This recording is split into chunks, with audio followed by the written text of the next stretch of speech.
Fruit trees need companions to live their best lives because companion planting around a fruit tree can help improve pollination, can help deter unwanted pests, provide food for your fruit tree, as well as many other benefits. In today's video, I'm going to show you how I choose companion plants to support the growth of this Satsuma plum in my food forest. Companion planting in a food forest, we're using permaculture terms, is called a fruit tree guild or a fruit guild.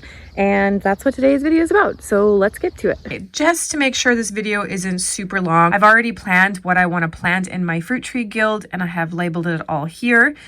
But for the sake of the video, I'm going to show you what each of these plants does and their role within the fruit tree guild, and then you can plant along. So start with a blank canvas, just start with your drip line and the type of fruit tree that you have. I'm doing a plum. If you're doing an apple or a pear, your plants will be different. The first thing we're talking about is attracting pollinators, which planting another plum tree, the best way to do it. So I have 2 plums now. I still want more within this guild to support the plants in other ways, but attracting pollinators is the first thing you need to do. And I have colored all of my ones in green that attract pollinators. So the most important thing with this part is to remember that these plants need to be flowering the same time your plum tree flowers. My plum tree flowers very early, sometimes even before my cherry. So you have to have stuff in your garden that is going to be blooming the same time. That's daffodils and crocuses for me. Last year I had overwintering kale, and that overwintering kale was also had blooms pretty much like all through winter. And then same with my calendula, because these plants are already been established. There's already buds. They're kind of the first ones to pop up. If you're planting brand new calendula, they're not going to pollinate your plums the first year. Same with brand new kale. It's not going to happen. You have to wait for the overwintering. If you're in the Pacific Northwest like I am, depending on where you are, your early bloomers might be different. So just go out in nature, see what's happening. If you have dandelions, keep those dandelions. They're going to be blooming probably the same time as your plum. I also have a hellebore that I'm going to move here too, because those tend to bloom at the same time. And even though they're deer resistant, my deer are eating them. So that is the very first thing you need to do is for your attract pollinators. What other plants can you plant that bloom at the exact same time? Get another plum tree as well. If you have more than one plum tree, automatic, you're going to increase pollination because they will both be blooming at the same time. Your bees come to your yard if you have lots to offer them, okay? If you only have one plant that's flowering, they're going to go find someplace else to go feed, okay? These are great. Daffodils, also my favorite because they provide bee shelter for those little bumblebees when it's too cold and they need to take a little nap inside before making it back home. So definitely plant daffodils. Okay, the second thing we want to plant for is plants that are going to help fix nitrogen into your soil. Any of your legumes are going to do this. So I chose winter field peas. This is a cover crop for me that I just do chop and drop, and I just let them come back all throughout the season because I'm helping to build my soil with that. But they do add nitrogen to the soil. Same with lupin. So these two are going to be my main nitrogen. I have an autumn olive that is over here. Close enough that that will also be providing nitrogen. So if you're in a food forest type situation, you could plant like a Siberian pea shrub, autumn olive. I don't know, there's a few others. I'll think of some and put them on the screen. But generally you want to have some close to your plant as well that are just for that one plum tree. Now, white clover is probably your best bet if you are new to getting it started. And like I actually do have white clover as the ground cover for most of my guilds, but I chose strawberries as my ground cover for this year. So, or for this plum, because I want more strawberries. So we'll be adding nitrogen with those two. So that's the second job that you want. First is attracting pollinators, then pick your plants that are going to fix nitrogen. I would recommend white clover everywhere if you have really poor soil or if you're worried about fixing nitrogen. I probably should be doing white clover, and I do actually have some white clover, but I'm just greedy. I want strawberries this time. I've got enough clover going on. The third thing you want to plant for in your fruit guilds is those herbaceous plants. So herbaceous means they grow really big during the growing season and then they die back, and all of that extra plant matter becomes organic matter for your garden. You can also use them as chop and drop to add more nutrients throughout the growing season. They also provide shade. They keep your ground cooler, like all of this around where the rhubarb is. This is my south side here. This is going to keep the plum a little more shaded and the ground more moist and just cool because it's got really big leaves, so it's shading everything. Same with the borage, same with the comfrey. So that's their role in this fruit tree guild, is to grow really big, give me some organic matter to chop and drop.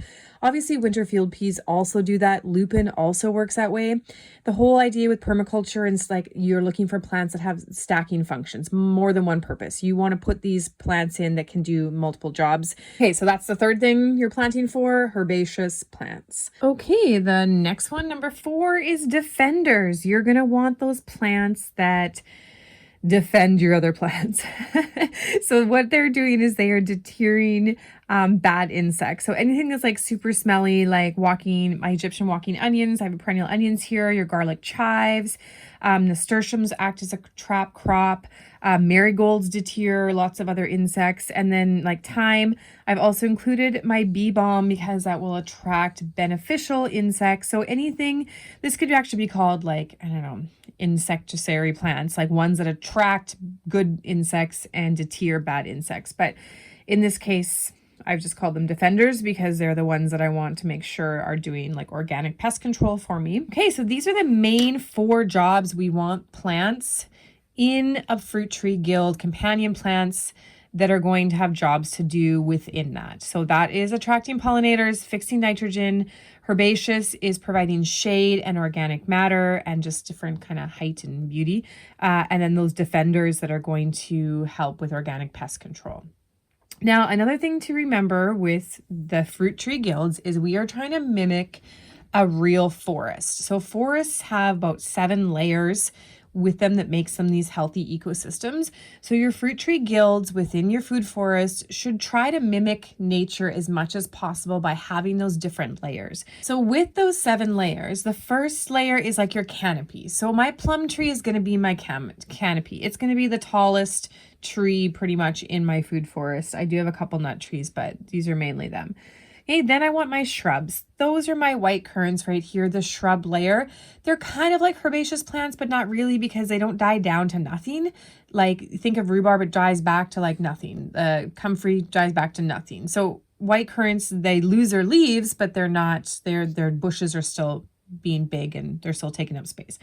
So that is the shrub layer.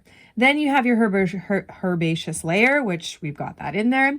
Then you want to have a ground cover. You want to make sure that you are covering the ground and it's not bare. Mother Nature does not like to be naked. She wants to be covered. So that is my strawberries in this guild, is that's my ground cover, is my strawberries. Again, white clover, excellent ground cover if you do not want to do strawberries as your ground cover. Then there's usually a root layer. So the root layer is anything you can like harvest as the roots too. Like your walking onions by root layer. Like the comfrey goes really far down, so that could be considered kind of a root layer. I don't really have too many here that I want to harvest the roots from, but that's also fine.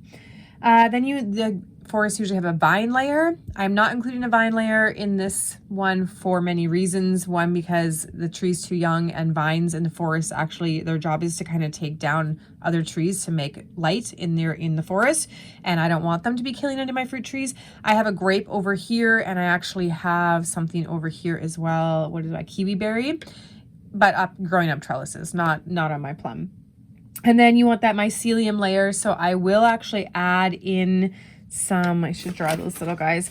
I do have a patch of wine cap mushrooms, and I think they might be ready for me to move them over. So if I add some of those guys in here, then I will also have some mushrooms in there as well. But mycelium comes on its own too. I have wood chips all over here, so it comes through that. Okay, the one thing I actually forgot was the dynamic accumulators.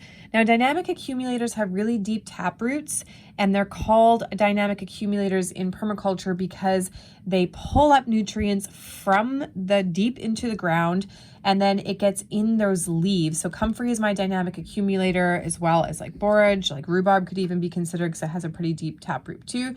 Well, actually, maybe it doesn't, but this one definitely is. So as I chop and drop this, the leaves now have the nutrients that were pulled deep from the ground, and then it's being added back into the soil through that. So that's basically what you need as well for dynamic accumulators. So this is now my finished fruit tree guild.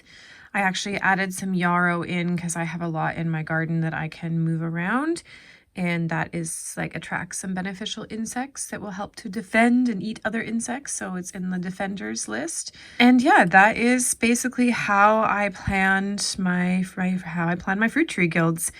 If you're interested in learning more about how I plan stuff in my garden, you can watch this next video on square foot gardening. And as always, thanks for watching. I'll see you guys in the next video. Bye!